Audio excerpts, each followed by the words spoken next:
Internet ব্যবহার করতেছেন, কিন্তু আপনি জানেন কি আপনার কম্পিউটার কিংবা ল্যাপটপে সমস্ত ইনফরমেশন শুধুমাত্র একটা ক্লিকে ট্র্যাক করা যেতে পারে, কিন্তু একটা ছোট্ট সফটওয়্যার আপনাকে সম্পূর্ণ পুরোপুরি করে দিতে পারে ইনভিজিবল। আর সেটাই হচ্ছে ভিপিএন। সো আজকের ভিডিওতে আমরা কথা বলবো ভিপিএন কি, কিভাবে কাজ করে এবং কেন আমাদের এটা প্রয়োজন।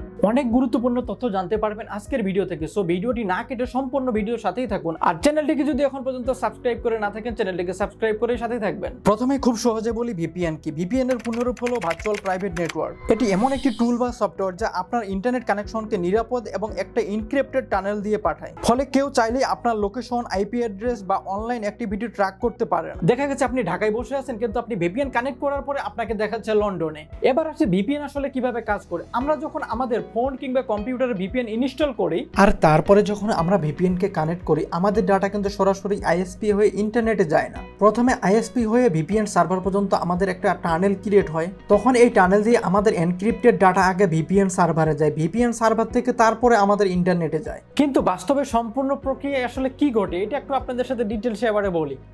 আমরা আমাদের ফোন বা কম্পিউটারে যে ভিপিএন ইনস্টল করি এটাকে বলা হয় ভিপিএন ক্লায়েন্ট। এখন এই ভিপিএন কে অ্যাক্টিভ করে তারপরে যখন আমরা কোনো কিছু ইন্টারনেটে অ্যাক্সেস করতে চাই, এইখানে কি ঘটে দেখ, এই ভিপিএন ক্লায়েন্ট আমাদের কোয়ারিগুলোকে আগে এনক্রিপ্টেড করে ফেলে এবং ইউজার ডিভাইস থেকে আইএসপি হয়ে ভিপিএন সার্ভার পর্যন্ত একটা ভার্চুয়াল টানেল ক্রিয়েট হয়। এখানে একটা মজার বিষয় হচ্ছে এই ভিপিএন সার্ভার কিন্তু বিভিন্ন দেশে থাকতে পারে, বাংলাদেশ, সিঙ্গাপুর, ইউএসএ, ইংল্যান্ড সহ বিভিন্ন দেশে। আপনার বর্তমান লোকেশন শো করবে ওইটাই আপনি কোন দেশের ভিপিএন সার্ভার সাথে কানেক্ট করেছেন। এই ভিপিএন সার্ভার অ্যাক্টিভ হওয়ার পরে তারপরে আমরা যে সাইট বা কোনো কিছু অ্যাক্সেস করতে চাই ইন্টারনেটে, এই এনক্রিপ্টেড ডাটা এই টানেল হয়ে আগে যায় ভিপিএন সার্ভারে। এই ভিপিএন সার্ভার পর্যন্ত যে ডাটা এসেছে এই সব ডাটা কিন্তু এনক্রিপ্টেড ডাটা। এই ভিপিএন সার্ভার এখানে কি করে, আমাদের রিকোয়েস্ট গুলোকে ডিক্রিপ্ট করে এবং আমাদের আইপি অ্যাড্রেস এই জায়গায় এসে চেঞ্জ হয়ে যায়। তারপরে ইন্টারনেটে আমরা যে ওয়েবসাইট বা সার্ভার অ্যাক্সেস করতে চাচ্ছিলাম সেটা হতে পারে ফেসবুক, ইউটিউব, টিকটক, সেই সার্ভারে যায় এবং ওই সার্ভার থেকে একটা রেসপন্স ব্যাক করে।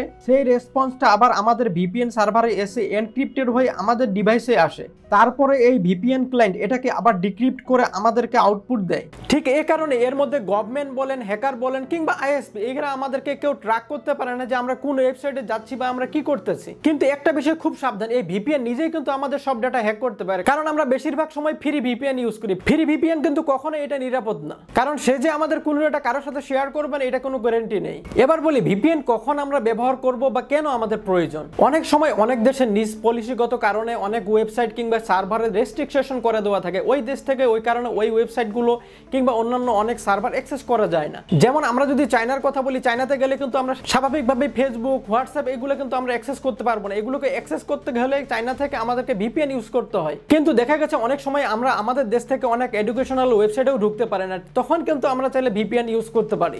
তবে আর যাই হোক না কেন, ফ্রি ভিপিএন ব্যবহার করার আগে একটু সাবধান থাকবেন, না হলে কিন্তু আমাদের অনেক ডাটা লিক হতে পারে। ইভেন ফ্রি ভিপিএন ইউজ করে ট্রানজাকশন করা থেকে একটু বিরত থাকবেন, কারণ বেশিরভাগ ফ্রি ভিপিএন গুলো ট্রাস্টেড না। তবে আজকে এই পর্যন্ত। ভিডিওটি যদি আপনাদের ভালো লেগে থাকে অবশ্যই লাইক, কমেন্ট এবং সাবস্ক্রাইব করতে ভুলবেন না। ভালো থাকবেন, আল্লাহ হাফেজ।